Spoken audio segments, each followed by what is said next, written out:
नमस्कार, जय हिंद, वंदे मातरम। आप सभी का स्वागत है आईएएस लाइफस्टाइल एकेडमी में, जहाँ पे जो भी बच्चे यूपीएससी सिविल सर्विस एग्जामिनेशन की प्रिपरेशन करते हैं उनके लिए हम डेली बेस पे द हिंदू का हिंदी में एनालिसिस देखते हैं। जहाँ पे जो सबसे बड़ी इंपॉर्टेंस टॉपिक होते हैं उसकी मैं डिटेल में डिस्कशन आपके साथ करता हूँ, जिससे आपकी करंट की प्रिपरेशन अच्छे से हो सके। और बात करूँ मैं 25 अक्टूबर की, तो वो संडे का दिन है जहाँ पे साइंस इन टेक के जो टॉपिक आते हैं वो सबसे महत्वपूर्ण होते हैं। स्पेशली वो करंट बेस ज्यादा होता है, तो वहां से क्वेश्चन आने के चांसेस बढ़ जाता है। तो सबसे पहले एक रिसर्च की बात की गई है कि जो बच्चा जन्म लेता है उसके जन्म के टाइम पे ही उसके पास लिखने और पढ़ने की एबिलिटी होती है। ठीक है, हो सके जैसे हमने नेशनल एजुकेशन पॉलिसी में जो 6 स्टैंडर्ड बच्चे उनको कोडिंग सिखाने की जो बात कही है और लोग वहां पे कोडिंग सिखाने भी लगे हैं, उसी प्रकार से हो सकता है जैसे ही वो जन्म ले ले, ठीक है, उसको तभी से एबीसीडी पढ़ाना शुरू कर दे। जस्ट फॉर किडिंग, महत्वपूर्ण नहीं है। बताया जाता है कि भाई जन्म के टाइम पे भी जो बच्चा है वो पढ़ लिख सकता है। ठीक है, ब्रेन है तो ठीक है, नहीं है तो कोई दिक्कत नहीं। दूसरी यहाँ पे एक इंफॉर्मेशन आई है, वो आई है ओसिरिस रेक्स के बारे में। 2016 का अपडेशन है। नासा के द्वारा एक जो एस्टेरॉयड है बेनू, एस्टेरॉयड बेनू, वहां पे सैंपल कलेक्ट करने के लिए एक मिशन भेजा गया था। उस मिशन में आज की एक अपडेट आई है कि जो बेनू है वहां से एस्टेरॉयड ने 16 ग्राम का जो मटेरियल है वो ले लिया है और वो जल्दी ही उसको पृथ्वी पे भेज देगा। जल्दी यानी वो 2023 तक पृथ्वी पे आएगा। उसके बाद उसके ऊपर एक्सपेरिमेंट करेंगे साइंटिस्ट। इससे पता चलेगा कि जो सोलर सिस्टम है, सोलर सिस्टम के अंदर कौन सा मटेरियल है, उनका डेवलपमेंट कैसे हुआ, उसकी इंफॉर्मेशन मिलेगी। तो अभी 2000 जैसे 21, 22 या 23 में कभी भी क्वेश्चन आ सकता है, तो आप ये सोचेंगे कि जो ये पूरा ओसिरिक्स रेक्स जो टेक्नोलॉजी का जो टॉपिक है वो 2016 का है और यूपीएससी आज पूछ रहा है। यूपीएससी आज नहीं पूछ रहा है, वो पूरा प्रोजेक्ट काम कर रहा है। उस प्रोजेक्ट से जुड़ी इंफॉर्मेशन जब जब आ रही है तब तक वो बता रहा है। हालांकि आपको कई बार बच्चों ने मुझे कहा है और मैं बताता हूँ, यहाँ पे इतनी छोटी सी इंफॉर्मेशन दी गई, इसका मतलब ये नहीं इसकी इतनी इंफॉर्मेशन है। ये इंफॉर्मेशन कहने के लिए पूरी जो रिसर्च होती है वो होती है, लेकिन वो पूरी रिसर्च यहाँ पे दे के कोई फायदा नहीं है। उनकी जो मेन हेडलाइन होती है, उनका जो क्रक्स होता है, ठीक है, इंट्रोडक्शन होता है, वही अपने पास होता है। जब भी आप गूगल में ओसिरिक्स रेक्स लिखोगे तो पता चलेगा वहां पे कितने सारे जो पेजेस है, जो रिसर्च के हैं, इंफॉर्मेशन है, वो दी गई है। फिर बात करते हैं, यहाँ पे बात की गई है एसिम्टोमेटिक प्लेयर के लिए है। एसिम्टोमेटिक क्या है, एसिम्टोमेटिक पेशेंट क्या है, वो मैंने बार डिस्कस किया। आज एसिम्टोमेटिक प्लेयर की बात कर लेते हैं। सबसे पहले समझिए, जिस भी इंसान को कोरोना वायरस इन्फेक्शन हो जाता है तो उस इंसान में या तो सर्दी, खांसी, जुकाम, सर दर्द, बुखार, इसे सिम्टम्स देखते हैं। तो ऐसे पेशेंट को हम सिम्टोमेटिक पेशेंट कहते हैं कि भाई ऐसा पेशेंट है जिसको सिम्टम्स दिखते हैं। ठीक है, किसी को जॉन्डिस हो जाए तो वो पीला दिखेगा, उसकी स्किन, उसकी आंखें, तो ये क्या है, सिम्टम्स है जो दिखते हैं पेशेंट में। ठीक है, अब ऐसा कोई पेशेंट के जिसको कोरोना वायरस इन्फेक्शन हो गया है लेकिन उसमें सिम्टम्स दिखते नहीं, उसको एसिम्टोमेटिक पेशेंट कहेंगे। यहाँ पे जिस व्यक्ति को कोरोना हुआ है और सिम्टम्स नहीं दिख रहे, वो प्लेयर है किसका, बेसबॉल का, तो उसको क्या बोला है, एसिम्टोमेटिक प्लेयर बोला है। अब समझिए, वो एसिम्टोमेटिक प्लेयर है, वो सुपर स्प्रेडर है, कैसे वो समझिए। बेस्ट एग्जांपल आईपीएल है। आईपीएल में आप देख रहे हो सभी लोग जो खेल रहे हैं कोई मास्क पहन रहा नहीं है। ठीक है, वो सब मिलते हैं, बात करते हैं, सोशल डिस्टेंसिंग का भी पालन होता नहीं है। टीम आती है तो डिस्कशन करने पे साथ में जुड़ के बात करती है। तो ऐसा कोई प्लेयर जिसको कोरोना वायरस का इन्फेक्शन है लेकिन वो एसिम्टोमेटिक है, तो वो उसको आइडेंटिफाई करना मुश्किल होता है। मैं आपको बताया है, एसिम्टोमेटिक पेशेंट है, उसमें रैपिड टेस्ट या आरटीपीसीआर टेस्ट करे तो पॉजिटिव आता नहीं है, कभी दिखता ही नहीं है। एसिम्टोमेटिक है तो उसको पता भी नहीं चलेगा। ठीक है, क्योंकि ना तो सर्दी है, खांसी है, बुखार है, कुछ भी नहीं है, तो उसको क्या पता चलेगा कि मैं बीमार हूँ। वो अपने से ही जाएगा, टेस्ट ही नहीं करवाएगा। वो टेस्ट करवाएगा तब भी एसिम्टोमेटिक पेशेंट में टेस्ट आती नहीं है। ठीक है, रीजन क्या है वो मैं डिटेल में डिस्कशन आपसे कर चुका हूँ। तो जब प्लेयर ग्राउंड में खेल रहे होते हैं तो वो प्लेयर के साथ रहते हैं, उनको उनसे इन्फेक्शन होता है। फिर जो भी कोई को वर्कर होते हैं ठीक है, जो प्लेयर को पानी जूस जो आपने देखा होगा, दूसरे कोच रहते हैं, बाकी सारे भी काफी सारे रहते हैं जो उनके साथ टचअप में रहते हैं, ठीक है, उन सभी को होने के चांसेस बढ़ जाते हैं। तो ऐसे जो एसिम्प्टोमेटिक प्लेयर है वो दूसरों के लिए सुपर स्प्रेडर हो जाते हैं, क्योंकि उनकी वजह से बाकी जितने भी उससे प्लेयर कनेक्ट है या जितने भी लोग कनेक्ट है उन सभी को वो क्या कर रहे हैं, कोरोना वायरस का इन्फेक्शन फैला रहा है। तो यही इंफॉर्मेशन यहाँ पे डिस्कशन में बताई गई। सबसे महत्वपूर्ण है और सबसे इम्पोर्टेंस 2021 में यदि कहीं से क्वेश्चन आ सकता है, ऐसा कोई टॉपिक है तो वो टॉपिक आपके आंखों के सामने है कि जहां पे बताया गया है कि इंडस वैली सिविलाइजेशन में डेयरी प्रोडक्ट के एविडेंस मिले हैं, जहां पे मिल्क कर्ड को लेके इंफॉर्मेशन दी गई है। तो बात कर लेते हैं। देखिए, काफी सारे बच्चों के साथ बार बार डिबेट होती है, sir daily base current affair पढ़ना जरूरी है क्या, हम ना पढ़े तो नहीं चलेगा, मंथली मैगजीन पढ़ लेंगे तो नहीं चलेगा। देखिए, इसका एक सिंपल सिंपल रीजन है, इंसान एक ही टाइम का एक ही टाइम पे खा सकता है, ठीक है। ऐसा कोई इंसान हो जो पूरे साल का एक टाइम पे खा सके तो मुझे बता देना, ठीक है, तो मैं ये कहना बंद कर दूंगा। दूसरी चीज, आप पूरे मंथली मैगजीन लेना चाहोगे तो मंथली मैगजीन में वही न्यूज होती है जो सबसे ज्यादा चर्चित होती है, जबकि डेली करंट अफेयर में हम काफी बार देखते हैं। आज भी मैं बात करूं आपसे तो साइंस एंड टेक के अलावा भी काफी सारी इंफॉर्मेशन है, ठीक है, जो मैंने हाईलाइट तो की है, हो सके तो मैं आपको सिर्फ बता दूंगा खत्म होने के बाद। जो डिस्कशन करना जरूरी नहीं है, लेकिन न्यूज के बेस आपको पता होना चाहिए, तो वो सभी चीजें मंथली मैगजीन में नहीं होती। आप डेली बेस न्यूज पढ़ोगे तो उसमें इंफॉर्मेशन मिलेगी। अब सबसे बड़ी बात, जैसे हिस्ट्री में आपको एंशियंट हिस्ट्री करना है और एंशियंट हिस्ट्री में आपको इंडस वैली सिविलाइजेशन करना है, लेकिन यहाँ पे जो इंफॉर्मेशन ये शेयर हुई है वो अभी की आप देख सकते हैं 2020 की रिसर्च है, जो किसी भी बुक में अवेलेबल होगी नहीं, और जब तक बुक में अवेलेबल होगी और बुक अब तक आएगी तब तक 2021 की प्रीलिम्स हो गई होगी, वहां पे क्वेश्चन पूछ भी लिया होगा और गलत भी हो जाएगा। कैसे गलत हो जाएगा वो भी मैं आपको ये इन्फॉर्मेशन देने के बाद बताता हूँ, तो आपको समझने में आसानी हो। सबसे पहले समझिए वहां पे रिसर्च हो रहा है, रिसर्च जिस एरिया में हो रहा है उस एरिया की मैं बात करता हूँ आपसे। तो वहां पे पुराने पोर्ट्स मिले हैं, ठीक है, उस पोर्ट्स में डेयरी प्रोडक्ट के एविडेंस मिले, ठीक है, क्या है वो भी आगे बात करते हैं। एरिया कौन सा है वो समझ लीजिए, एरिया है गुजरात का कोटाडा भादली, ठीक है, ये सौराष्ट्र रीजन में आता है।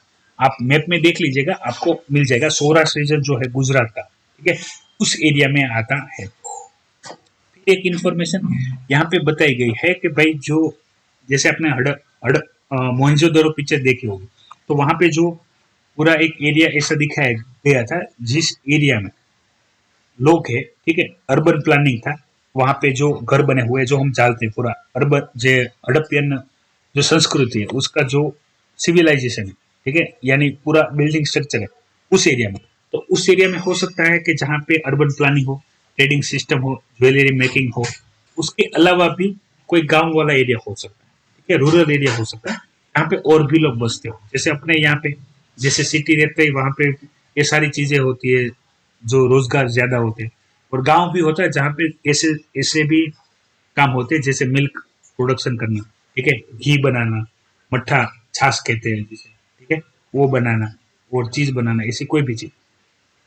तो यहाँ पे जो कार्बन आइसोटोप्स की जो स्टडी है, यानी एजिंग के लिए और मटेरियल के आइडेंटिफाई के लिए जो टेक्नोलॉजी इस्तेमाल होती है, यदि आपको नहीं पता है तो मुझे बता दीजिएगा, तो इसकी भी डिस्कशन मैं आपके साथ कर लूंगा, ठीक है, डिटेल में क्या है इफेक्टिवली बता दूंगा, तो इससे कभी भी क्वेश्चन आए आइसोटोप्स क्या है वो भी पता चल जाएगा, कार्बन आइसोटोप क्या है वो भी आपको पता चल जाएगा। तो उस टाइम के जो वेसल्स मिले, पोर्ट्स मिले, वो कैसे पोरस है, पोरस यानी आप छिद्रालु गिन सकते हैं, जहां पे उसकी एब्जॉर्बन पावर होती है, तो उस पोर्ट्स में फैट्स और प्रोटीन के होने के एविडेंस मिले हैं। इससे कार्बन जो आइसोटोप्स है उसकी स्टडी को करते हुए कार्बन C16 और कार्बन 18, ठीक है, इसका क्या करते हैं, उसके ऊपर बॉम्बार्डिंग करते हैं, यानी कार्बन इमिशन करते हैं, उससे जो इंफॉर्मेशन आती है उनसे उसकी एज और बाकी सारी इंफॉर्मेशन पता चलती है। अब यहाँ पे क्या बताया गया है कि वहां पे जो वेसल्स मिले, ठीक है, उस वेसल्स में जो दूध है उसको गर्म किया हो सके उस दूध को गर्म किया हो, दूध उसी में हो, उसी से ही कोई दूध की प्रोडक्ट बन गई हो और हमें पता चले, या तो वो पहले से ही जो दूध है, दूध और दही के बारे में जानते हो, ठीक है, और दही को फिर पानी में, जैसे आपने देखा होगा मट्ठा कैसे बनता है, अगर मक्खन बनाना है तो उसको फेदा जाता है, ठीक है। फेदने के बाद वहां पे मक्खन मिल जाता है, मक्खन को गर्म करके हम घी बना लेते हैं। बाकी बचता है अपने पास मट्ठा, छाछ, तो गांव में आपको फ्री मिलेगी और शहरों में अपने को खरीदना पड़ता है। सेम दूसरी वेसल्स भी मिली है, पात्र मिले हैं जो यूरोप के चीज मेकिंग के लिए इस्तेमाल होते हैं, ऐसे पात्र भी वहां पे मिले हुए हैं। तो ये हम मान सकते हैं कि वहां के जो लोग हैं वो दूध की प्रोडक्ट, दूध को गर्म करना, दही बनाना, चीज बनाना, इन सब से वाकिफ हो गए। स्पेशली यहाँ पे कुछ बातें बताई गई है कि ये हो सकता है कि जो अर्बन एरिया था, जहाँ पे बड़ी बड़ी बिल्डिंग या इमारतें थी, उसके अलावा जो लोग गांव में रहते हो वो इस काम को कर रहे हो, तो वहां पे उनके पास जो एनिमल होते थे, ठीक है, जो पालतू पशु होते थे, उसमें उन्होंने बात की है कि जो गाय और भैंस थी जिनके पास से ये दूध लेते थे, ठीक है, दूध बाकी भी प्राणी उसी के पास, गोट के पास से भी लेते होंगे, लेकिन क्या होता है, जो बफेलो और काव है, जैसे यहाँ पे इंफॉर्मेशन बताई गई है, वो अपने अंत काल तक उसकी एज ज्यादा है, ठीक है, यानी मरने के टाइम तक वो जिंदा रहती है, क्योंकि उसका दूध का इस्तेमाल ये जो लोग हैं वो करते होंगे। जबकि गोट और शिप की बात करें तो जब जवान थे तभी उनकी क्या होगी, मृत्यु होगी। इसका कारण ये भी हो सकता है कि उनका जो गोश्त है, ठीक है, उनका जो मांस है वो खाते होंगे, इसलिए उनको मार देते होंगे। जबकि गाय और भैंस से दूध मिलता होगा डेयरी प्रोडक्ट के लिए, तो उसको संभाल के रखते होंगे। और बड़ी बड़ी वेसल्स भी मिले हैं। दूसरी एक चीज यहाँ पे डिस्कशन की गई है, वो आप समझे, इंडस वैली जो सिविलाइजेशन है उसकी जो स्टार्टिंग एरा है, यानी डेवलपमेंट एरा है, उसमें बताया गया वो फेसलेस है। फेसलेस यानी क्या, कि वहां पे कोई राजा नहीं था, शुरुआत की कंडीशन यहाँ पे बताई गई।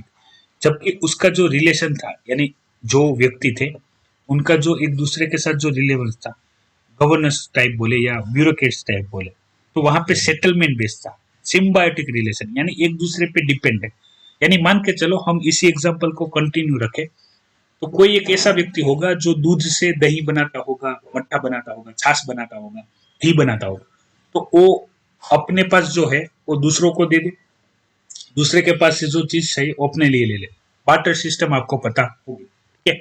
कॉइन्स और किंग्स की जो प्रथा है वो हो सकता है वो बाद में आई, लेकिन अर्ली स्टेज में यहाँ पे यही बात हो रही है, वहां पे किंग नहीं थे, ठीक है। अब वो सीधा सीधा क्या करेंगे, ये इंफॉर्मेशन आज के डेली करंट अफेयर एनालिसिस में आ रही है। यदि किसी छात्र ने किसी कारणवश संडे है और थोड़े हल्के में लेके आज का करंट अफेयर पढ़ा नहीं है, ठीक है, समझना, ध्यान से समझना, कंडीशन हाइपोथेटिकली है लेकिन हो सकता है, क्योंकि ऐसा होता है, क्योंकि जो मंथली मैगजीन ही पढ़ते होंगे वहां पे भी ये टॉपिक आएगा, इंपोर्टेंस काफी है, आएगा, मैं मना नहीं कर रहा हूँ, ठीक है। लेकिन यहाँ पे जितनी डिटेल दी गई है अच्छे से, उतनी डिटेल हो सके वहां पे एक्सप्लेन ना की गई या ध्यान भी ना दिया जाए, तो कितने कितने क्वेश्चन आ सकते हैं। जैसे पहला क्वेश्चन आ सकता है जियोग्राफी के लिए, कि भाई डेयरी प्रोडक्ट के एविडेंस कौन सी जगह से, जो आर्कियोलॉजी डिपार्टमेंट है उन्होंने फाइंड किया है। तो हो सके ये जगह का नाम पूछ ले और आप कंफ्यूज हो जाए, क्योंकि आपको पता ही नहीं, स्टेट भी लिख दे तब भी आपको नहीं पता हो, गुजरात है, ठीक है, क्योंकि गुजरात भी कटा हुआ आप देख सकते हैं। एक तो ये जियोग्राफी का क्वेश्चन हो गया। दूसरा हो जाए हिस्ट्री के हिसाब से, हिस्ट्री में क्या पूछ ले कि भाई पहले एक स्टेटमेंट दे दे कि भाई जो इंडस वैली सिविलाइजेशन है वो डेयरी प्रोडक्ट के बारे में जानते थे, ठीक है, इस प्रकार से क्वेश्चन डाल दे। और दूसरा स्टेटमेंट डालते वहां पे राजा पहले से ही थे, ठीक है, दोनों स्टेटमेंट डाल दे। पहला, यदि उसने ये टॉपिक नहीं पढ़ा है और अभी देखे ये अपडेट भी नहीं हुआ, आप कोई भी बुक अभी अभी जाके मार्केट से जो लेटेस्ट जो एंशिएंट हिस्ट्री की बुक उठाना, वहां पे चीज नहीं होगी, वो चीज वहां पे आने में भी एक साल चला जाएगा। तो सबसे पहला जो स्टेटमेंट होगा कि इंडस वैली सिविलाइजेशन में डेयरी प्रोडक्ट इस्तेमाल होते थे या उनको जानकारी थी, कोई भी स्टेटमेंट उसको पहले ही गलत कर देंगे, ठीक है, ध्यान से समझना, उसको पहले ही गलत कर देंगे। फिर दूसरा स्टेटमेंट होगा कि अर्ली स्टेज में वहां पे किंग थे, तो वो तो उनको पता ही होगा किंग थे, तो नीचे ही ऑप्शन दिया होगा statement 1 is right, statement 2 is right, statement 1 and 2 is right, और statement 1 and 2 both are wrong. तो आप सीधा सीधा स्टेटमेंट 2 इज राइट पे टिक मार दोगे, ठीक है, क्योंकि राजा तो थे। यहाँ पे क्लियर कट बताया गया है कि शुरुआत की हम बात करें तो वहां पे फेसलेस, यानी वहां पे स्टार्टिंग में कोई किंग नहीं था। हो सकता है दूसरी जो सिविलाइजेशन थी या दूसरी कोई इवोल्यूशन हो रहा है, उसके बाद वहां पे कोई हो सकता है कोई रूरल आया हो, फिर वहां पे जो किंग का जो पूरा सिस्टम है वो हुआ हो, उस प्रकार से यहाँ पे बताया गया है। तो स्टेटमेंट आपको ध्यान से देखने होंगे, हो सके किसी ने पढ़ा भी हो कि भाई चलो इंडस्ट्रियल सिविलाइजेशन में डेयरी प्रोडक्ट के बारे में जानते हो, तो उस स्टेटमेंट को भी राइट कर देंगे। और दूसरा जो स्टेटमेंट होगा कि वहां पे पहले से किंग की व्यवस्था थी, ठीक है, क्योंकि डॉग की आपको पता ही है, बाद में हमने किंग वाली व्यवस्था देखी हुई है, तो आपको लगेगा कि की वजह से बोथ आर राइट, ठीक है। लेकिन यहाँ पे सच्ची कंडीशन क्या है, शुरुआत से नहीं थी, उसके इवोल्यूशन में कोई एरा होगा जहां से फिर किंग की व्यवस्था हुई होगी, तो वो स्टेटमेंट, दूसरा स्टेटमेंट है वो गलत होगा, ठीक है। तो इस प्रकार से आपको कोई भी क्वेश्चन अगर पूछे कि भाई करेक्ट स्टेटमेंट कौन सा है, तो स्टेटमेंट 1 आएगा, रॉन्ग स्टेटमेंट कौन सा है तो स्टेटमेंट 2 आएगा, ठीक है। और नीचे ऑप्शन क्या दिए जाते हैं उसके ऊपर डिपेंडेंट है, और आपसे पूछा क्या जाता है उसके ऊपर डिपेंडेंट है। तो आपको इसी प्रकार से तैयारी करनी है। काफी सारे बच्चे बोलते हैं सर प्रीलिम्स की प्रिपरेशन अलग से करनी है, सर मेंस की प्रिपरेशन अलग से करनी है। अलग से कुछ नहीं करना है, समझना है प्रीलिम्स में आपसे मल्टीपल चॉइस क्वेश्चन पूछे जाएंगे, डायरेक्ट टू डायरेक्ट क्वेश्चन दिया जाएगा, 4 ऑप्शन दिए जाएंगे, ठीक है। जबकि मेंस में आपसे सारी चीजें पूछी जाएगी, तो सारी चीजें पूछी जाती है तो वहां पे आपको जितना भी पता है आप लिख सकते हैं, लेकिन प्रीलिम्स में आप ऐसा नहीं कर सकते। प्रीलिम्स में आपको सही आंसर है वो टिक करना है, वरना नेगेटिव मार्किंग सिस्टम है, ठीक है। आप उसको भुगतना पड़ेगा, ठीक है। 1 या 2 मार्क्स से भी रहने वाले स्टूडेंट बहुत है, बहुत है, ठीक है। फिर बात करते हैं यहाँ पे सुपर कंडक्टिविटी की, जो लास्ट हमने था तब हमने डिटेल में डिस्कस की थी। एक इन्फॉर्मेशन एडिशनल बता देता हूँ, बाकी सारी जो इन्फॉर्मेशन थी मैंने आपको डिटेल में बता दी थी। स्पेशली ये सुपर कंडक्टिविटी चीज क्या होती है, जहाँ पे इलेक्ट्रिसिटी आप पास करो तो वहां पे जीरो रेजिस्टेंस होता है, यानी जितनी इलेक्ट्रिसिटी आप पास करोगे उतनी पूरी पास होगी। तो मैंने आपका इसका इस्तेमाल कहाँ हो सकता है, तो मैंने आपको बताया था इलेक्ट्रिसिटी डिस्ट्रीब्यूशन सिस्टम में इसका इस्तेमाल हो सकता है, कंप्यूटर के अंदर चिप्स बनाने में, या दूसरी कोई भी जो चीज है वहां पे इसका इस्तेमाल हो सकता है सुपर कंडक्टिविटी का।